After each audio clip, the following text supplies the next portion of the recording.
اللہ اکبر. پیغمبر رحمت نے بھی تیہ کر لیا کہ جب تک میرا ایک امتی بھی جہنم میں ہے میں راضی نہیں ہوں گا. اسی لیے حضرت امام باقر رضی اللہ تعالیٰ عنہ اہل عراق سے فرماتے ہیں کہ تمہارے نزدیک یا عبادی الذین اسرفوا علی انفسہم لا تقنطوا من رحمت اللہ ان اللہ یغفر الذنوب جمیعا، یہ حوصلہ افزا آیت ہے. لیکن ہم اہل بیت کے نزدیک وَلَسَوْفَ يُعْطِيكَ رَبُّكَ فَتَرْضَىٰ، یہ ہمت افزا آیہ کریمہ ہے. اے رسول گرامی وقار صلی اللہ تعالی علیہ وسلم کے دیوانوں، ہر موڑ پر حضور نے اپنی امت کی فکر کی، ہر معاملے میں اپنی امت کی فکر کی، ہر حال میں اپنی امت کی فکر کی.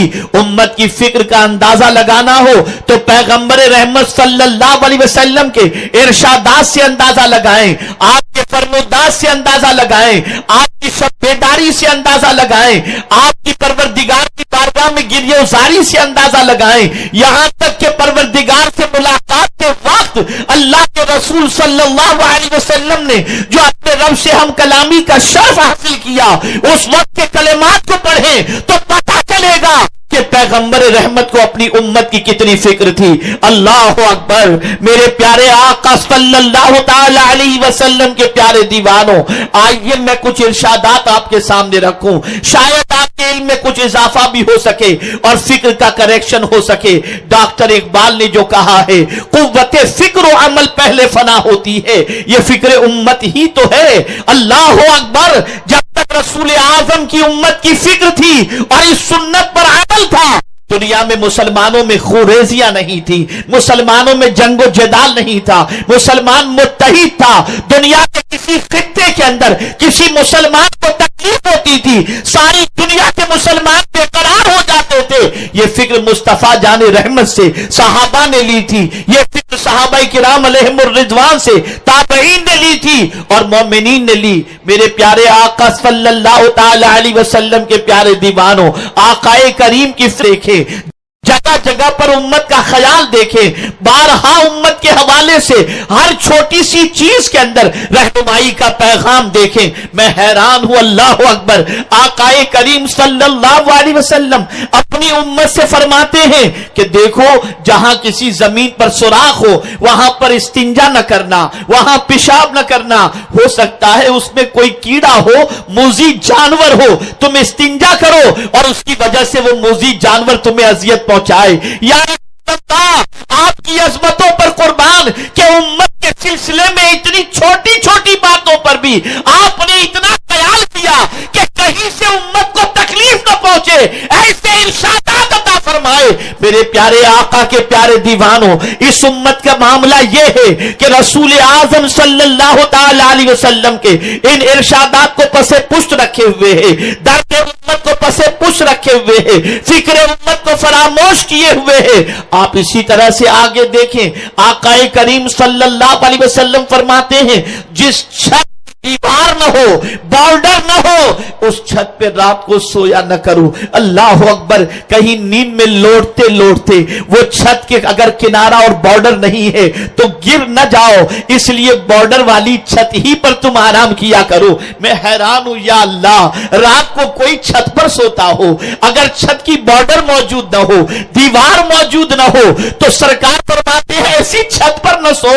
آقا کو کتنا خیال ہے کہ میری امت رات کو سونے کے اندر کہیں گر کر کے ہلاک نہ ہو جائے. اتنا خیال نہ ماں رکھتی ہے، اتنا خیال نہ باپ رکھتا ہے، اتنا خیال نہ رشتہ دار رکھتے ہیں، اتنا خیال نہ کوئی اور رکھتا ہے جتنا خیال اپنی امت کا پیغمبر رحمت نے رکھا. کائنات میں کوئی ایسا غم گسار ہمیں نظر نہیں آتا ہے. سبحان اللہ، سبحان اللہ، سبحان اللہ، سبحان اللہ. آپ ذرا سوچیں، مرغ مسلم آپ کھائیں، روغن والی مرغ مسلم اچھی طریقے سے آپ کھائیں، ہاتھ آپ کے چکنے ہو جائیں. سرکار فرماتے ہیں اگر تمہارے ہاتھ میں رات کو کھانے میں چکناہٹ ہے تو اسے اچھی طرح سے دھو لیا کرو، اسے اچھی طرح سے دھو لیا کرو. اس لیے کہ روغن کی وجہ سے اگر تمہارے ہاتھوں میں چکناہٹ ہوئی تو رات میں ہو سکتا ہے کسی کیڑے کو خوشبو آ جائے اور تمہیں اذیت پہنچا دے. آپ ذرا سوچو تو صحیح. کھائیں ہم اور فکر مدینے کے تاجدار کو کہ موذی جانور نہ ڈس جائے, کوئی کیڑا ہمیں اذیت نہ پہنچائے. اتنی فکر پیغمبر رحمت صلی اللہ علیہ وسلم کو اپنی امت کی ہے. اے رسول اعظم صلی اللہ تعالی علیہ وسلم کے دیوانوں, تاجدار کائنات صلی اللہ علیہ وسلم کے ارشادات کتابوں میں بھرے پڑے ہیں اپنی امت کے لیے. مونچھیں پست کرو اور داڑھی بڑھاؤ. آخر مونچھیں پست کرنے کا حکم کیوں دیا گیا؟ وجہ یہ ہے کہ مونچھوں کے بال کی نوک پر اگر جراثیم ہے اور پانی پیتے ہو, وہ جراثیم پوچھ کے بال پانی میں ڈوب جائیں گے تو جراثیم پانی میں جائیں گے اور وہ پانی تم استعمال کرو گے, تمہیں تکلیف پہنچے گی. میں گوارا نہیں کرتا کہ میری امت کو تکلیف پہنچ جائے. پانی پیو تو دیکھ کر پیو. آپ ذرا سوچو, آقا فرماتے ہیں پانی پیو تو دیکھ کر کے پیو کہ پانی میں کہیں کوئی کیڑا, کوئی جانور تو نہیں ہے جو تمہیں اذیت پہنچا دے. لاشعوری طور پر تم بن دیکھے پی لو اور اس میں کوئی جراثیم ہے جو تمہارے شکم میں پہنچ کر تمہیں اذیت پہنچائے. آقا کریم صلی اللہ علیہ وسلم کو اپنی امت کی یہ فکر تھی, اس لیے یہ تعلیم عطا فرمائی. آپ ذرا سوچو اور اندازہ لگاؤ. سرکار فرماتے ہیں موزہ پہننے سے پہلے اسے جھاڑ لیا کرو. میں بہت چھوٹی چھوٹی چیزوں کی طرف توجہ دلاتا ہوں, لیکن فکر مصطفی کو دیکھو اور فکر مصطفی امت کے سلسلے میں کیا ہے ذرا اس کو غور کرنے کی کوشش کرو. اللہ اکبر. آقا کریم صلی اللہ علیہ وسلم فرماتے ہیں موزہ پہننے سے پہلے جھاڑ لیا کرو, جوتے پہننے سے پہلے جھاڑ لیا کرو, کہیں اس میں کوئی کیڑا نہ ہو, کہیں اس میں کوئی موذی جانور نہ ہو جو تمہیں اذیت پہنچائے. آپ مجھے بتاؤ دنیا کی سائنس اور دنیا کی ٹیکنالوجی میں کہاں یہ ساری تعلیم اور فکر ملے گی؟ سائنس ترقی کی تعلیم اور ماڈرن ٹیکنالوجی کے ذریعے دماغ کے سنوارنے کے منصوبے تو پیش کیے جاتے ہیں, لیکن امت کے بچانے کے حوالے سے اور فکر کے حوالے سے جو پیغام اور پیغمبر اعظم نے جو فکر عطا فرمائی ہے وہ فکر کائنات کے دوسرے کائنات کے دوسرے سلیبس کے اندر یا دوسری کتابوں کے اندر ہمیں ملتا ہوا دکھائی نہیں دیتا. ہماری ویڈیو کو لائک شیئر ضرور کریے.